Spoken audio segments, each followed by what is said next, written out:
तुम्हारे अंदर 100 हाथियों का बल है ना भीम, और मेरी भुजाओं में भी मेरे 100 पुत्रों का वध करते हुए तुम्हें तनिक भी पीड़ा नहीं हुई भीम?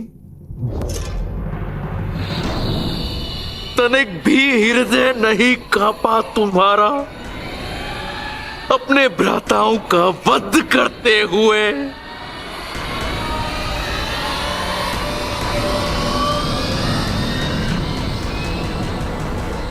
दुर्योधन, ये तुम्हारे लिए है पुत्र।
ये तुम्हारा अंत है भीम, अंत है, अंत है, अंत है, अंत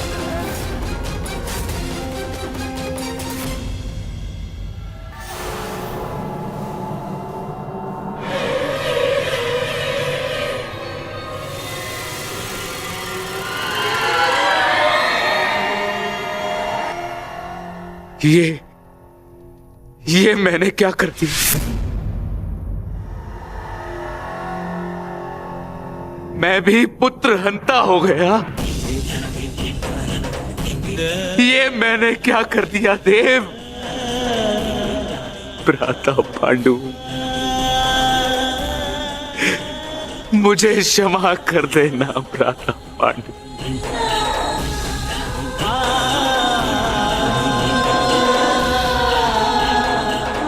प्रतिशोध की ज्वाला ने मेरे विवेक को हर लिया, क्षमा कर।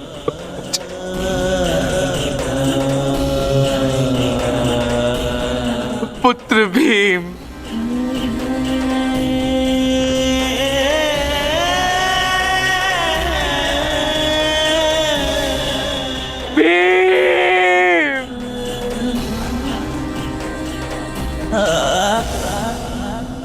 आपने उचित कहा महाराज।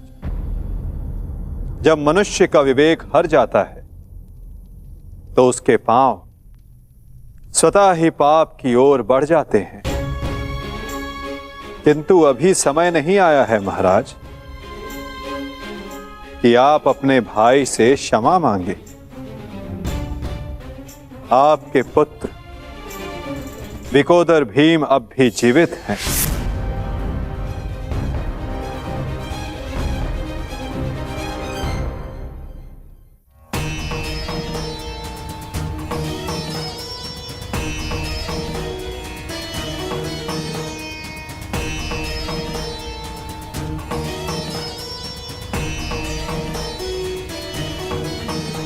एक विवेकहीन निर्णय ने द्यूत रचा, दूसरे विवेकहीन हठ ने पांचाली का चीर हरण किया।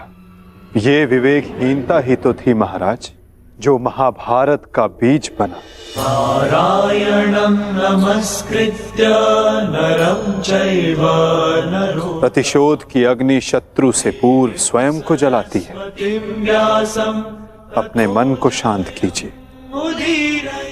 आप अभी पुत्रहीन नहीं हुए हैं। आपके 5 पुत्र अभी जीवित हैं।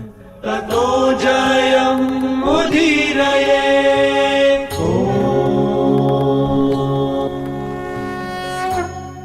अपने मन की अग्नि को शांत कीजिए। किंतु मेरे मन की अग्नि शांत नहीं होगी वासुदेव।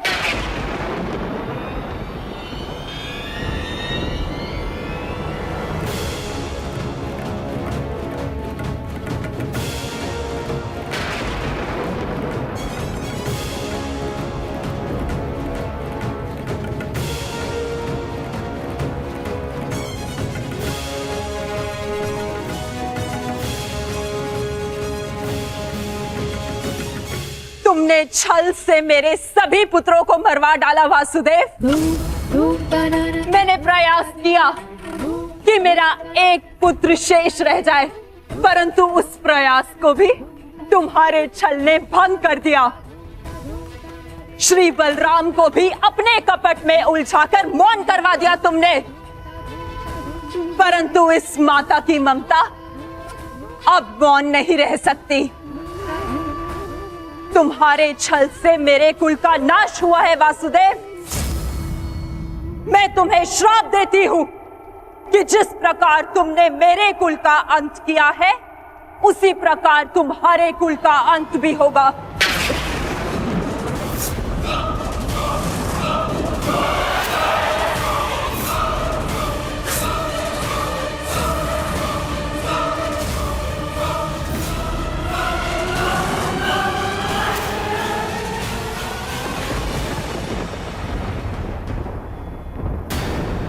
श्राप देती हूं कि जिस प्रकार तुमने मेरे कुल का अंत किया है, उसी प्रकार तुम्हारे कुल का अंत भी होगा।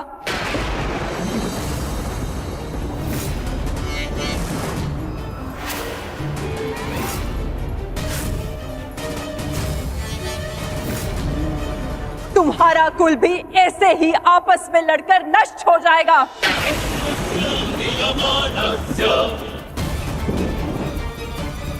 मैं भाग्यशाली हूँ कि मेरे नेत्रों पर पट्टी बंधी है और मैं ये सब नहीं देख पाई, परंतु तुम ये महाविनाश अवश्य देखोगे। तुम स्वयं अपने कुल के महाविनाश का प्रारंभ करोगे वासुदेव।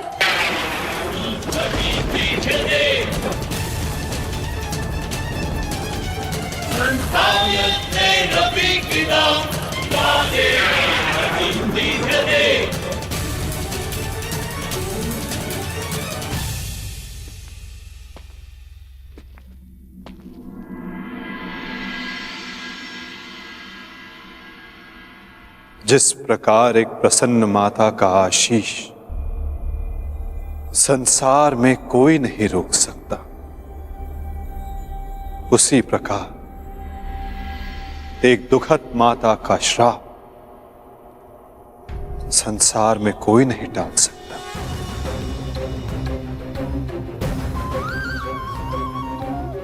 मुझे आपका श्राप स्वीकार है माते।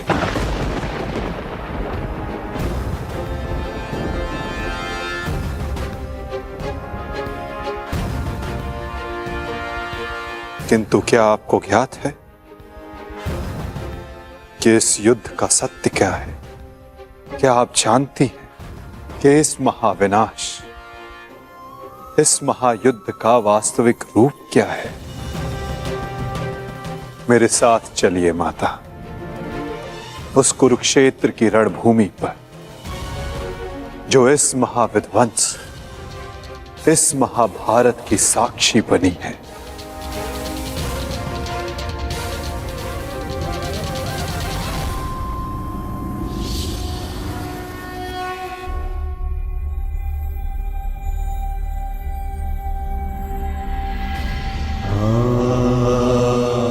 ये दुर्गंध कैसी वासुदेव? ये दुर्गंध उन वीरों के शवों की है जिन्होंने इस महायुद्ध में अपना बलिदान दिया है माता, परंतु जिन्हें अंतिम संस्कार का अवसर भी ना मिला। ये दुर्गंध यहां हुए भीषण संहार के एक एक क्षण का अनुभव करा रही है मुझे। तुमने छल से मेरे एक एक पुत्र का वध कराया है वासुदेव। अपने दिए गए श्राप पे मुझे कतई भी पश्चाताप नहीं है। इस युद्ध से किसी को कुछ प्राप्त नहीं हुआ। ये युद्ध सबके लिए दुर्भाग्य ही साबित हुआ है और तुम्हारे लिए भी ये दुर्भाग्य ही साबित होगा। और आज मेरे श्राप के रूप में तुम भी उस युद्ध से दुर्भाग्य ही लेकर जाओगे। जब आप मुझे अपराधी मान ही चुकी हैं, जब आप मुझे दंड दे ही चुकी हैं, तो आप मेरा कोई स्पष्टीकरण भी स्वीकार नहीं करेंगी माते।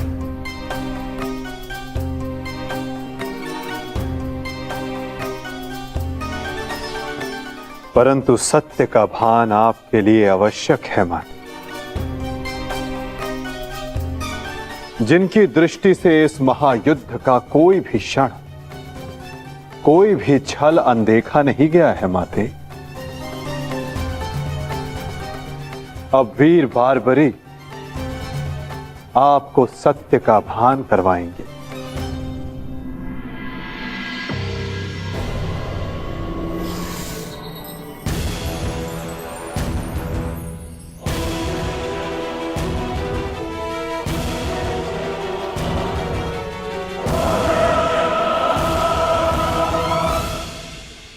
अब आपके समक्ष वीर बार्बरीक है गांधार पुत्री, जो आपके पौत्र भी हैं,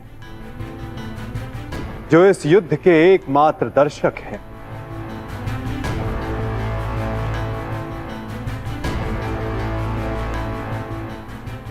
वो बार्बरी जिन्होंने अपना शीश दान किया और अमर हो गए।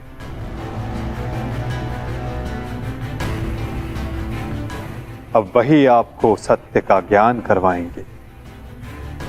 वीर बार्बरीक की दृष्टि से इस महाभारत का कोई भी बल और छल अनदेखा नहीं रहा है माता। अब बार्बरीक आपको सत्य बताएंगे। पुत्र बार्बरीक, तुम स्वयं बताओ, क्या वासुदेव ने छल से मेरे पुत्रों का वध नहीं करवाया है?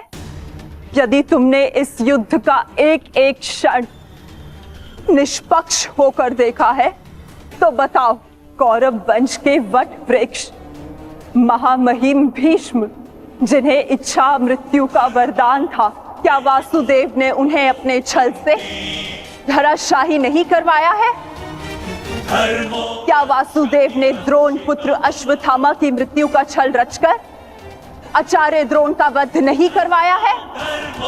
क्या मेरे पुत्र दुर्योधन की रक्षा कर रहे उसके मित्र कर्ण को छल से नहीं मरवाया है वासुदेव ने? पुत्र दुर्योधन पर युद्ध के नियमों के विरुद्ध जाकर प्रहार किया गया, क्या वो वासुदेव का छल नहीं था? मेरे समस्त 100 पुत्रों के वध का कारण केवल वासुदेव है। क्या ये भी सत्य नहीं है बार्बरिक?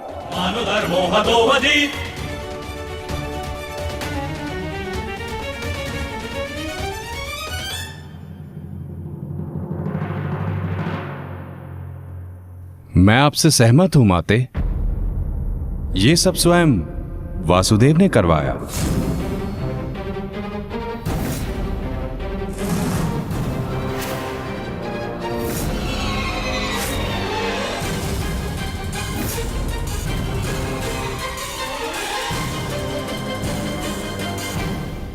परंतु माते, आप किन 100 पुत्रों की बात कर रही हैं? कौन भीष्म, कौन कर्ण, कौन द्रोण और कौन अभिमन्यु? सत्य तो यह है माते कि कुरुक्षेत्र में कोई था तो केवल एक पुरुष, वासुदेव कृष्ण। ना कोई भीष्म, ना कोई द्रोण और ना ही अंगराज कर्ण। जिस पर प्रहार हुए वो वासुदेव ही थे, और जिसने प्रहार किए वो भी वासुदेव ही थे। उनके अतिरिक्त कुरुक्षेत्र में कोई और उपस्थित नहीं था माते। ये तुम क्या कह रहे हो बर्बरिक? इसका क्या अर्थ है? इसका अर्थ शब्दों से नहीं, दृश्यों से समझ आएगा राजमाता।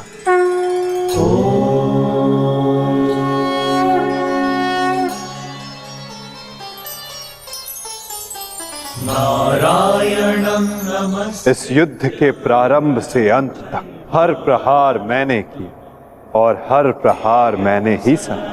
व्यासं ततो जयमुदीरये देवीं सरस्वती धर्म स्थापना के लिए धनुष, गदा, खड़ग उदीरये। ये सब मैंने ही उठाए और इन सारे अस्त्रों का हर एक प्रहार मैंने ही सहा।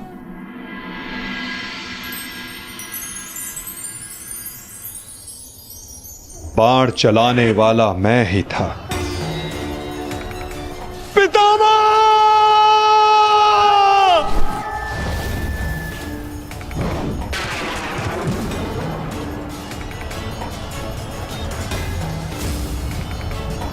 और उस बाण को अपने शरीर पर लेने वाला भी मैं ही था।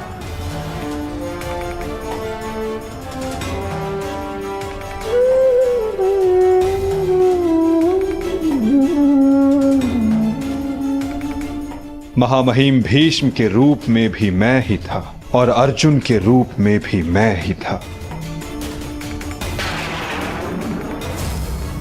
और सरशैया पर लेटने वाला भी मैं ही था। अभिमन्यु बनकर चक्रव्यूह मैंने ही तोड़ा।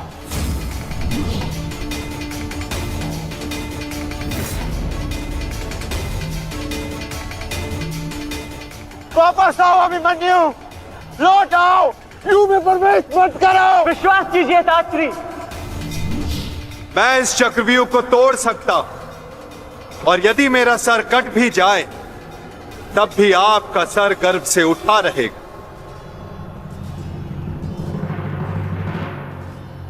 और उस दिन मुझे ही घेर कर मारा गया।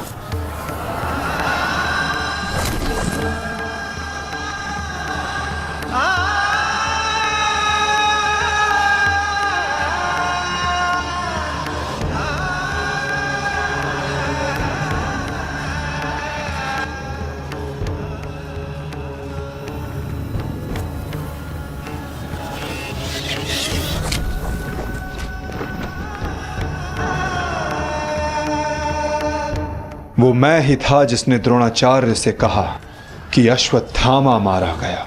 आपने बिल्कुल सही सुना आचार्य द्रोण। अश्वत्थामा मारा गया। द्रोणाचार्य के रूप में अस्त्र त्यागने वाला भी मैं ही था।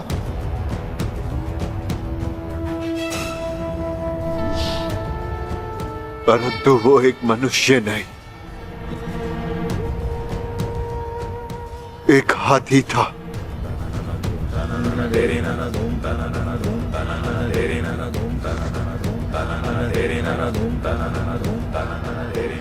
अश्वत्थामा! और दृष्टद्युम्न बनकर मैंने ही स्वयं पर प्रहार किया।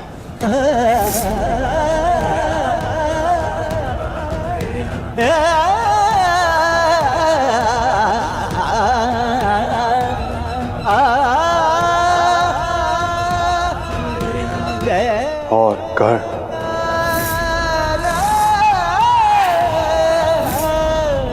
कर्ण के रूप में मैंने ही अपना कवच अपने शरीर से अलग किया।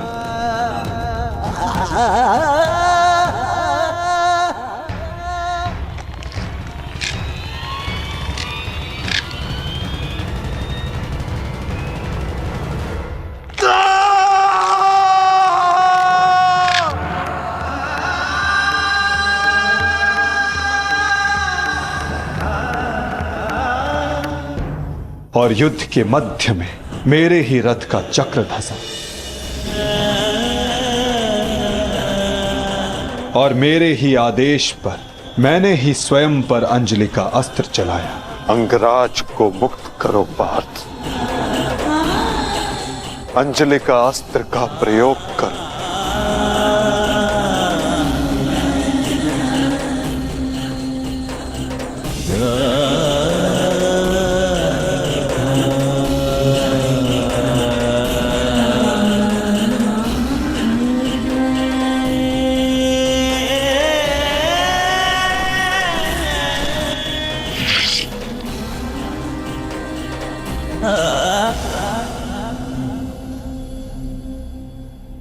दुर्योधन के रूप में मेरी ही जंघा पर प्रहार करके मेरा ही अंत किया गया।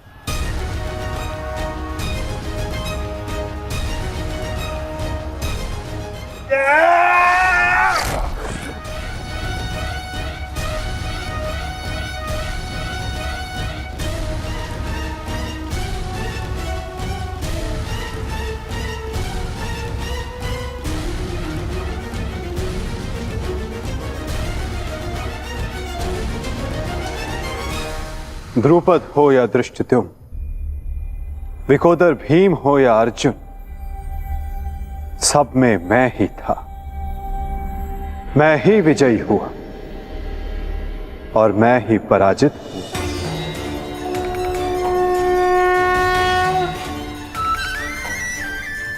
सबसे अधिक प्रहार मैंने की,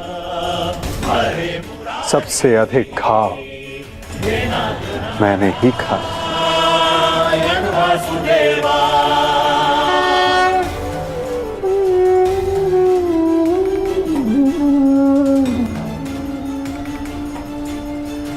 कृष्ण गोविंद हरे मुरारी। 18 दिनों के इस महासंहार हर बार मृत्यु मेरी ही हुई।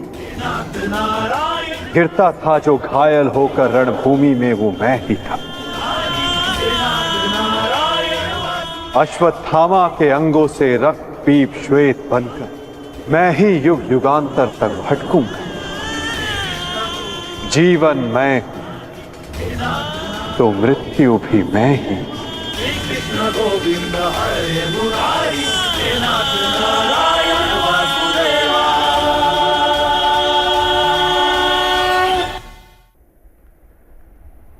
श्राप तुम्हारा स्वीकार है माते।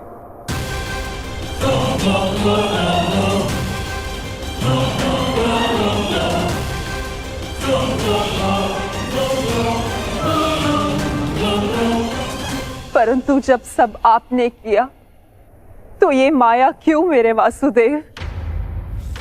आप सब एक क्षण में ठीक कर सकते थे, तो फिर ऐसा आपने क्यों नहीं किया? फिर उन प्रतिज्ञाओं का क्या होता माते, जो सबने ली थी? उन अपराधों के दंड का क्या होता, जो सबने किया? उन कष्टों का पुरस्कार क्या होता, जो धर्म ने सहे? उस सीख का क्या होता, जो इस युद्ध में हुए हर मृत्यु से मानव जाति को मिले और जो संसार में प्रलय आने तक उनका मार्गदर्शन करेगी?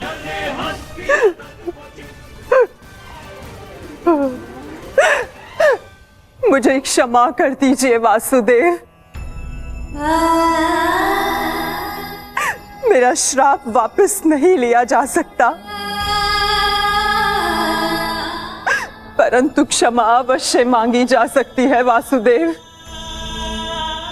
अपने पुत्र मोह में खोकर मैं उचित और अनुचित का भेद भूल गई थी। मुझे क्षमा कर दीजिए केशव कि उस हो रहे अधर्म के विरुद्ध ये गांधारी अपने स्वर ना उठा पाए। क्षमा कर दीजिए।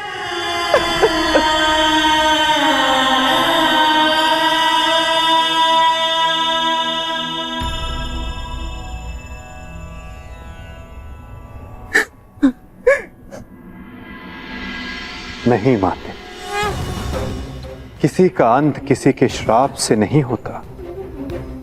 यदि किसी का अंत होता है तो स्वयं के पापों से। यदि यदुवंश का अंत होगा तो आपके श्राप से नहीं माते, अपितु स्वयं के पाप कर्मों से।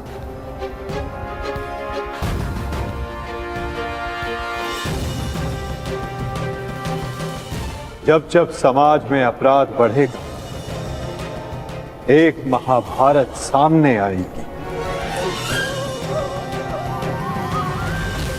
अपने ही अपनों को काटेंगे। कभी कुरुक्षेत्र में तो कभी द्वारका में।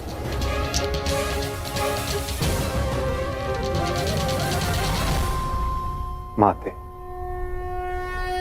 यदि आप कुछ करना चाहती हैं तो अपने मन की इस प्रतिशोध की अग्नि को शांत कीजिए और पांडवों को आशीष दीजिए। युधिष्ठिर का राज्य अभिषेक करवाइए और धर्म स्थापना में आपका ये योगदान और आपका आशीष आवश्यक है माते।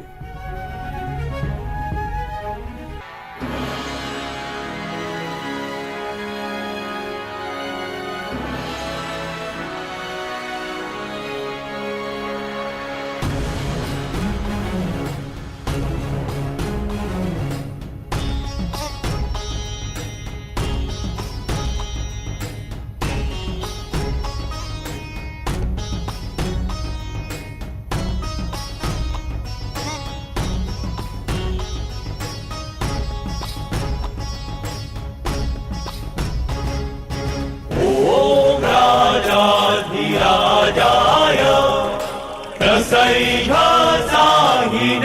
नमो वयं वैश्रवणाय कुर्महे समे कामान काम कामाय भयम्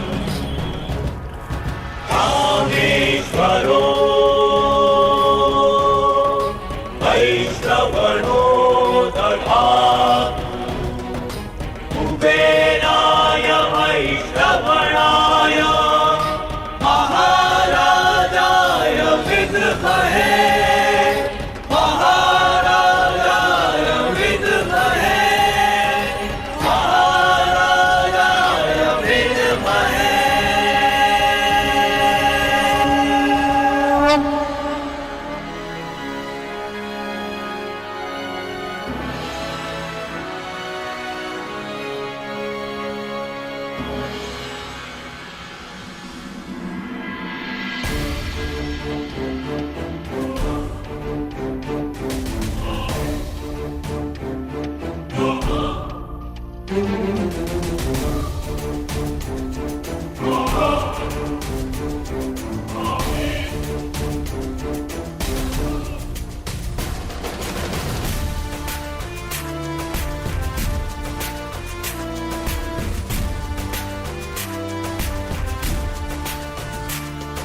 सम्राट युधिष्ठिर की, सम्राट युधिष्ठिर की, सम्राट युधिष्ठिर की, सम्राट युधिष्ठिर की।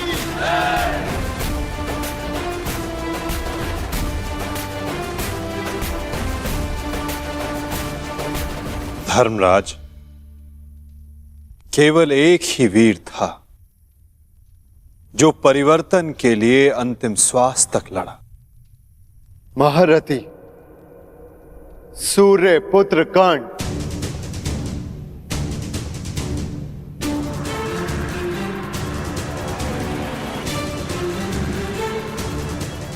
सदैव अपने ज्येष्ठ परिवर्तन के स्वप्न का आदर और सम्मान करना धर्मराज।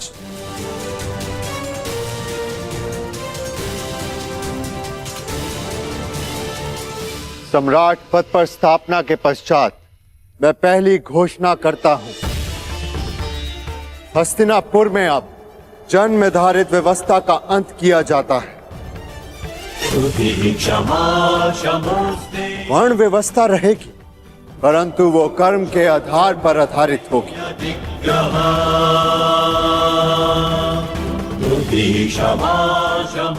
सूत हो या शूद्र हो, सबको शिक्षा का समान अधिकार दिया जाएगा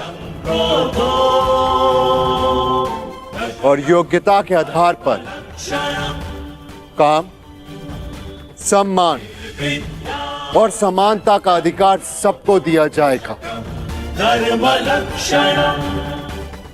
यही धर्म स्थापना की नींव है और यही परिवर्तन का प्रारंभ।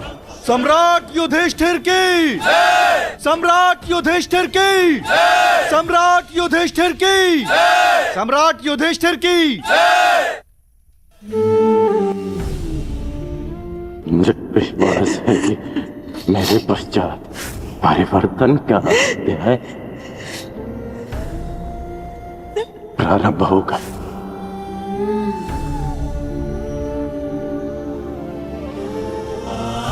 देख रहे हो राधे, तुम्हारे मन चाहे परिवर्तन का प्रारंभ हो चुका है। महाभारत के इस महायुद्ध में 18 अश्वनी सेना और बहुत से महारथियों ने अपने प्राणों का त्याग किया है। मैं उन वीरों के परिवारों को नमन करता हूं।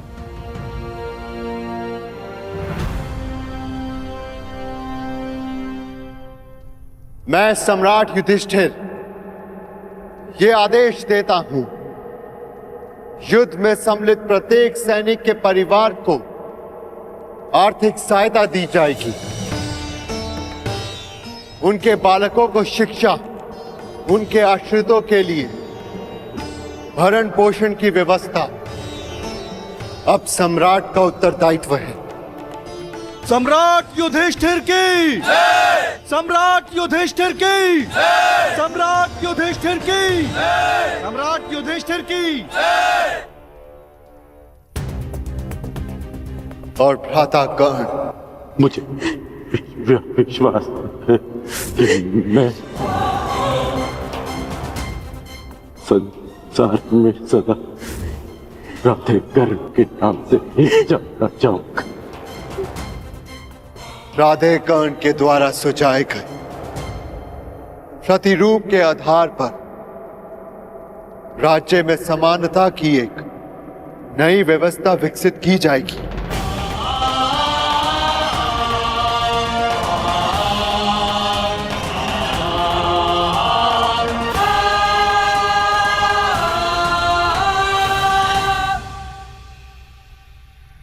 युधिष्ठिर और अन्य पांडवों ने अपने ज्येष्ठ कर्ण के दिखाए परिवर्तन के मार्ग पर चलते हुए एक धर्म राज्य का निर्माण किया। अर्जुन का लक्ष्य अब केवल एक महान व्यवस्था की स्थापना थी। 100 कौरवों का नाश कर देने वाले भीम ने भी अब निर्माण की भागदौड़ संभाल ली थी और नकुल सहदेव अपनी माता कुंती, गांधारी और बुजुर्ग हो चले धृतराष्ट्र की सेवा में लगे थे। हर ओर धर्म था, संपन्नता थी, आनंद था, परंतु अतीत से छूटा एक बाण परीक्षा बनकर भारत के भविष्य पर मंडरा रहा था।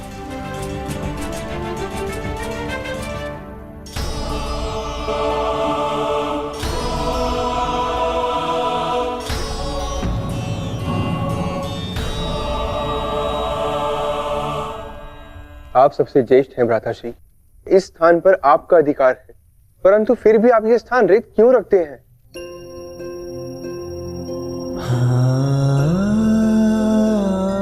नहीं नकुल, ये स्थान मेरा नहीं है।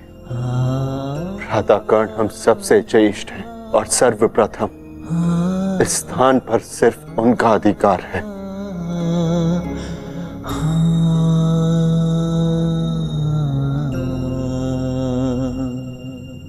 साम्राज्ञी, क्या हुआ दासी? इतनी व्यग्र क्यों हो? युवरानी उत्तरा को प्रसव पीड़ा होना आरंभ हो चुका है।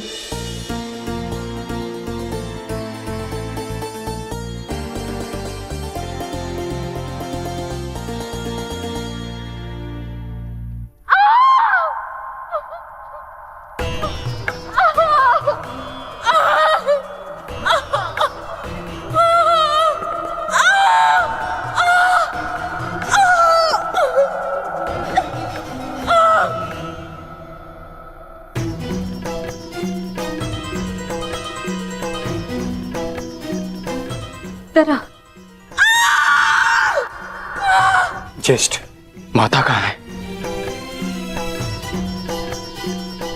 माते,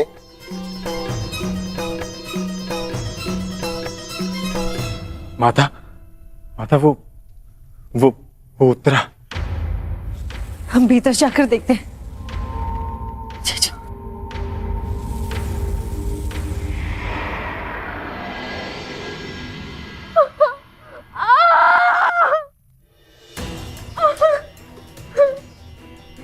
पुत्री, साहस रखो। अब और पीड़ा सहन नहीं होती माता। साहस रखो पुत्र, हम सब हैं तुम्हारे साथ।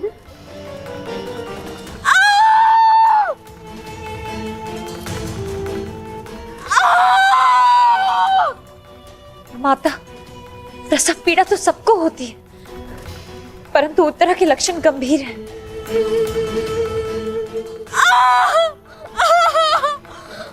माता, कहीं कोई अनहोनी ना हो जाए।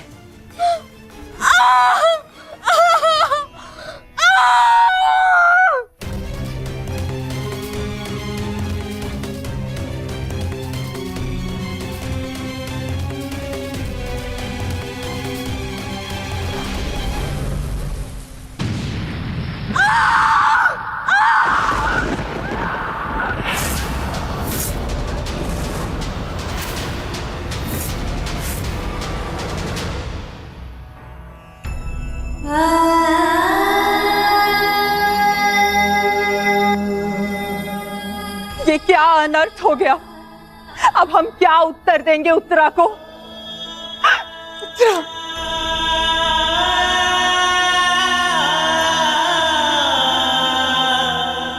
क्या अनर्थ कर दिया अश्वत्थामा ने। एक ब्राह्मण होने के पश्चात प्रतिशोध की अग्नि में वो कितना अंधा हो गया। एक शिशु पर ब्रह्मास्त्र चलाने से पूर्व उसे तनिक भी दया नहीं आई।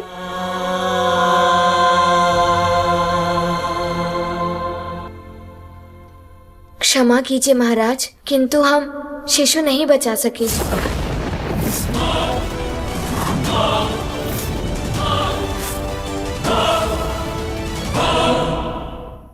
ये क्या अनर्थ हो गया? ये सब मेरे कर्मों का फल है। हे नारायण, उस बालक की सहायता करिए। इसमें उस बालक का कोई दोष नहीं है। हे नारायण, सहायता करिए। माधव,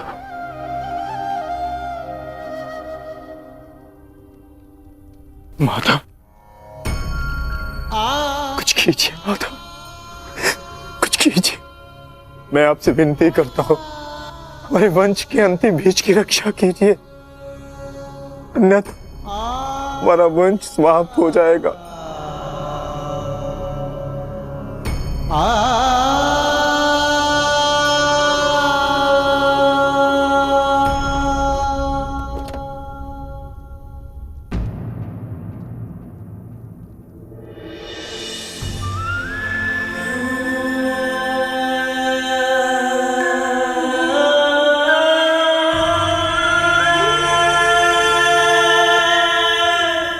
ब्रह्मास्त्र विफल नहीं जा सकता याज्ञसेनी। ब्रह्मास्त्र का संधान हुआ है तो उसका परिणाम निकलना भी निश्चित है।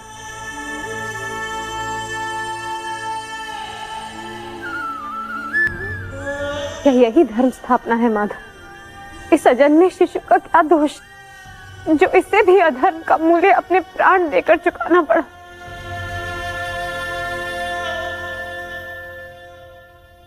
एक पापी के पाप का फल निरीह उत्तरा क्यों भुगतेगी?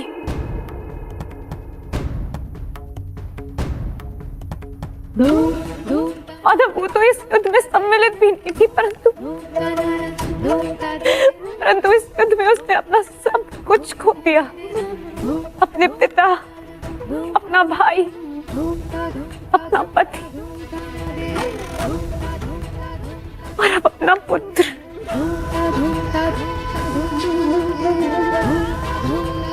ये कैसी धर्म स्थापना है माधव?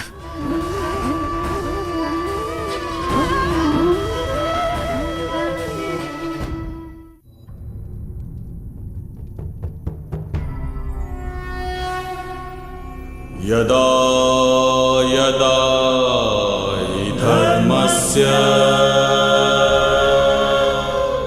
ग्लानिर्भवति। यदि मैंने अपने माता पिता का आजीवन सम्मान किया,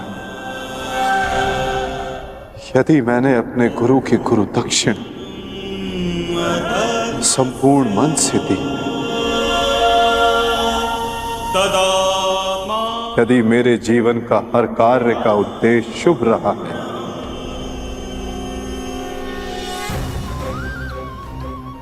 यदि मैंने धर्म स्थापना के लिए संपूर्ण प्रयास किया है,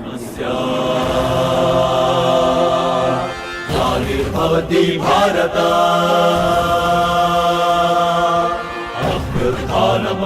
तो ये बालक अभी और इसी क्षण श्वास ले।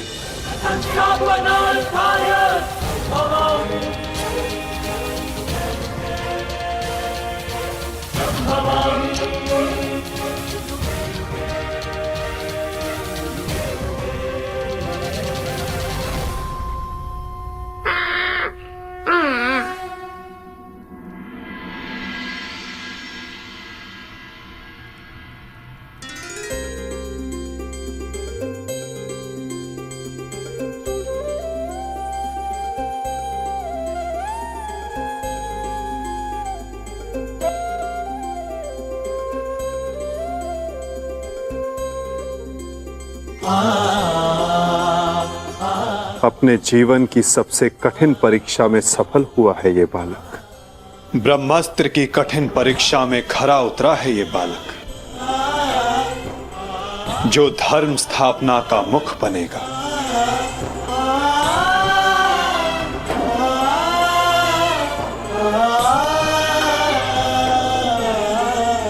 परीक्षित।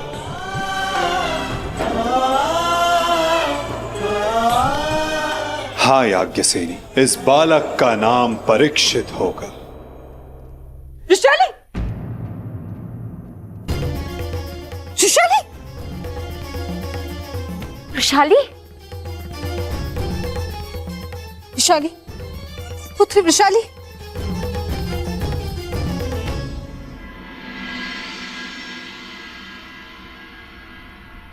बधाई हो सम्राट।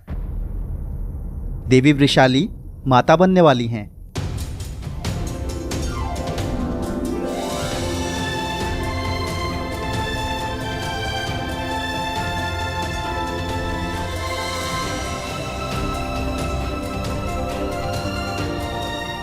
प्रभु को कोटि कोटि धन्यवाद। आज एक दिन में दो शुभ समाचार मिले। अब परिवर्तन के दो सूर्य चमकेंगे हस्तिनापुर।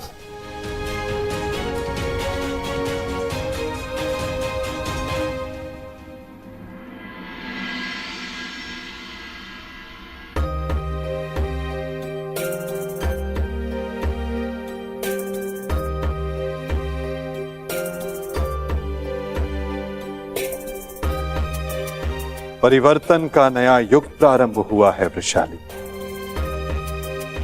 प्रसन्न हो जा कि सूर्य पुत्र को तर्पण देने वाला इस संसार में आने वाला है।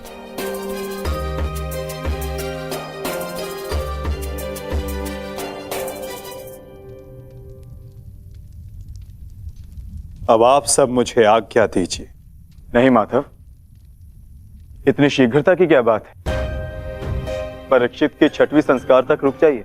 द्वारका प्रस्थान करने का समय आ गया है पार्थ। क्या हुआ माधव, सब ठीक तो है ना? नए परिवर्तन का प्रारंभ हुआ है पार्थ, और परिवर्तन और नाश दोनों एक दूसरे से जुड़े होते हैं, और किसी के अंत का प्रारंभ होना अभी शेष है।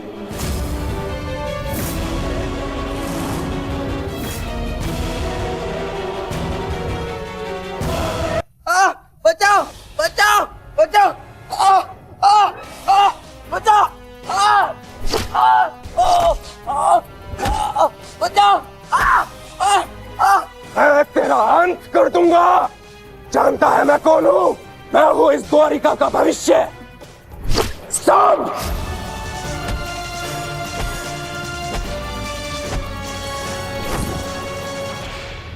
ये क्या दशा बना रखी है सांब? दिन प्रतिदिन तुम्हारा व्यवहार अशुभनीय होता जा रहा है। संभालो स्वयं को। ताऊ श्री, मुझे समझाने से पूर्व अपने छलिया भ्राता को समझाइए, जिसने बिना अस्त्र शस्त्र उठाए मेरे ससुर के कुल का नाश कर दिया। क्या वो शोभनीय था? अपने पिता के लिए ऐसा भाव पाप है। पाप तो आपके भ्राता ने किया है, मैं तो केवल मदिरा पान कर रहा हूं। संभालो अपने आप को।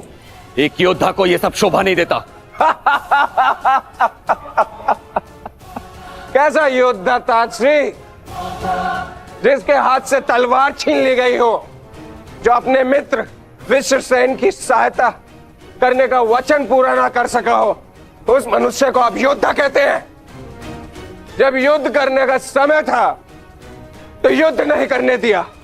अब इस अपमान को गले से निकलने के लिए इस मदिरा के अतिरिक्त मेरे पास और कोई सहारा नहीं है। मुझे विश्वास नहीं होता कि तुम कृष्ण पुत्र हो। नहीं हूं मैं, नहीं हूं छलिया का पुत्र। वो केवल मेरे लिए एक छलिया है, केवल एक छलिया। सांब!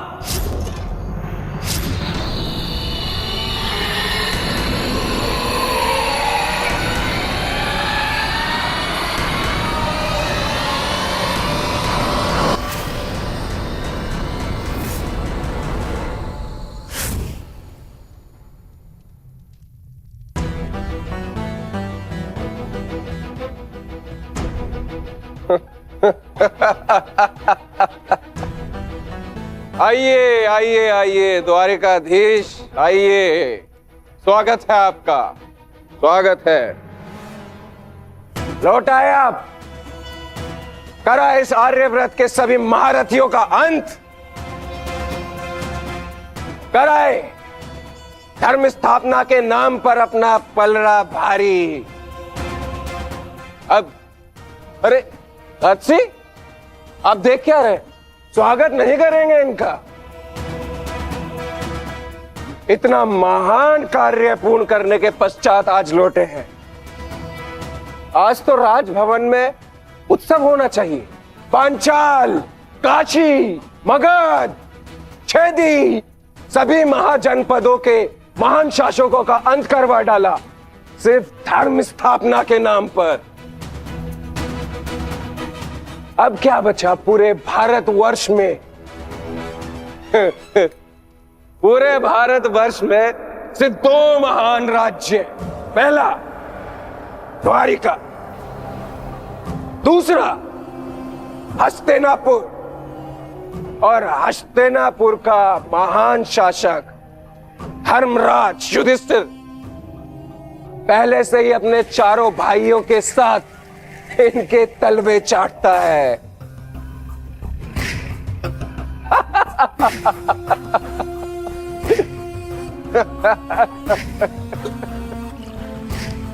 बधाई हो, बधाई हो वासुदेव, बधाई हो। आप अपने उद्देश्य में सफल हुए। जीत गया द्वारिका महाभारत। परंतु आपने भी मूल्य कुछ कम नहीं चुकाया। हमारी 7 औक्षणी सेना का अंत करवा दिया। क्या मिला आपको हमारे वीर सैनिकों का अंत करवा कर? क्योंकि आपने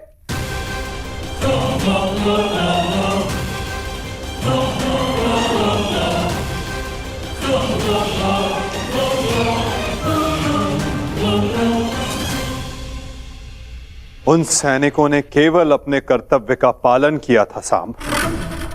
युद्ध लड़ा, अनेकों को मारा और स्वयं वीर गति को प्राप्त हो गए। उन्होंने तो स्वर्ग की सीढ़ियां पा ली सांब। परंतु तुमने अपने साथ क्या किया है पुत्र? तुमने तो स्वयं के जीवन को ही नर्क बना डाला है। तुमने वचन दिया था ना दुर्योधन और लक्ष्मणा को कि महाभारत के युद्ध में तुम नारायणी सेना का नेतृत्व करोगे, तो क्यों नहीं बचाया अपनी सेना को? क्यों छोड़ आए अपने मित्र को अकेला युद्ध में? क्यों साथ नहीं दिया अपने मित्र का साम? केवल अपने प्राण बचाने के लिए? यदि मैं अपने मित्र की सहायता नहीं कर सका तो केवल आपके कारण। आपने रोका था मुझे। मैंने तुम्हें रोका नहीं था साम, केवल विकल्प दिए थे। विकल्प यार में आपने मुझे भयभीत किया था। भयभीत नहीं किया था साम, मैंने केवल तुम्हें यदुवंशी के नियम स्मरण करवाए थे कि यदि नारायणी सेना परास्त होती तो उसके साथ नारायणी सेना का सेनापति अपनी उपाधि खो देता है। विकल्प मैंने अर्जुन और दुर्योधन को भी दिए थे। दुर्योधन ने युद्ध करना चुना और अर्जुन ने धर्म स्थापना, और तुमने युद्ध में भाग ना लेना चुना साम।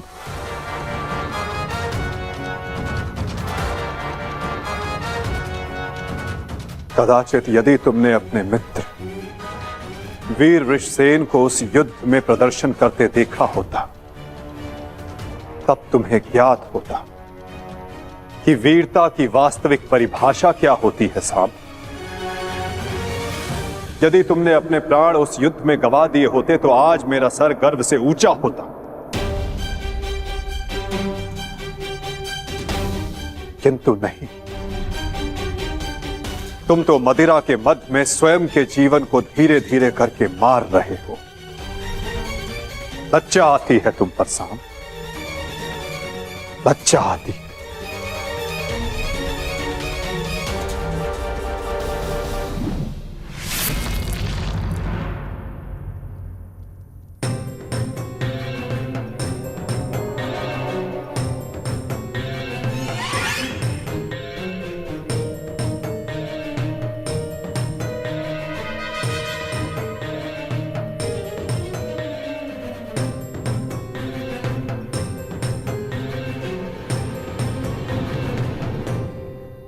प्रणिपात पिताश्री।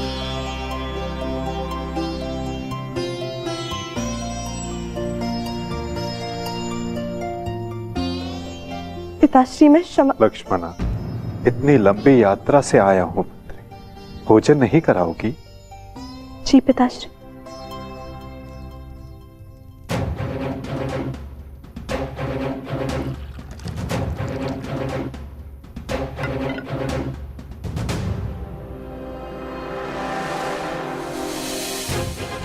तुमने वचन दिया था ना दुर्योधन और लक्ष्मण कि महाभारत के युद्ध में तुम नारायणी सेना का नेतृत्व करोगे। क्यों छोड़ आए अपने मित्र को अकेला युद्ध में? क्यों साथ नहीं दिया अपने मित्र का साथ? केवल अपने प्राण बचाने के लिए? यदि तुमने अपने प्राण उस युद्ध में गवा दिए होते तो आज मेरा सर गर्व से ऊंचा होता। लज्जा आती है तुम पर साम, लज्जा आती है। अपने क्रोध को शांत करो साम। कैसे करूं मैं खुद को शांत? पिता होकर सदैव मेरा मस्तक दूसरों के सामने झुकाता है, और आज भी तो यही किया उन्होंने। लाओ मुझे दो मित्र।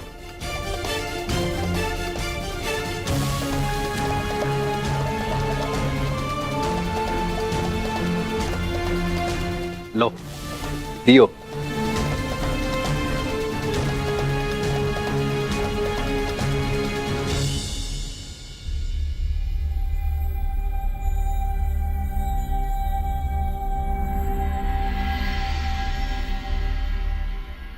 भोजन आराम कीजिए पिताश्री।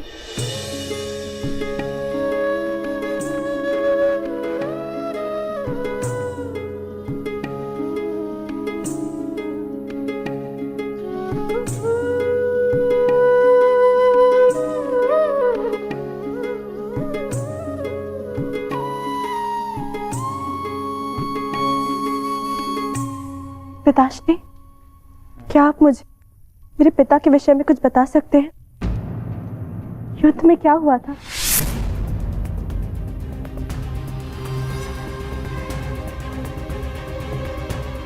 निसंदेह तुम्हारे पिता एक वीर और कुशल योद्धा थे पुत्री, और उन्होंने युद्ध में अलौकिक साहस दिखाया। निश्चित रूप से तुम्हारे पिता से बड़ा गदाधारी इस संसार में और कोई नहीं था पुत्री।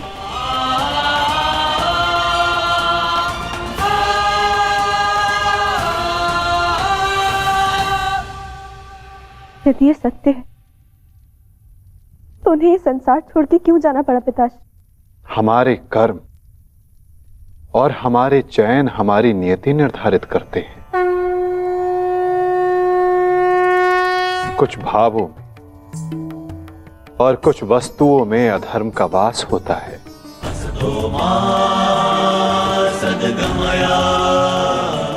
जैसे कि जुआ और मदिरा, ये व्यसन पहले लुभाते हैं और बाद में हमारे ही नाश का कारण बन जाते हैं पुत्री।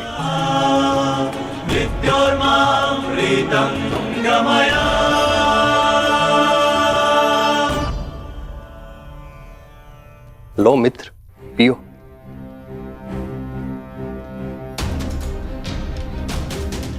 मैं जानता हूं कि तुम बहुत दुखी हो, किंतु चिंता मत करो, तुम्हारे मनोरंजन का प्रबंध कर दिया है मैंने। कैसा मनोरंजन?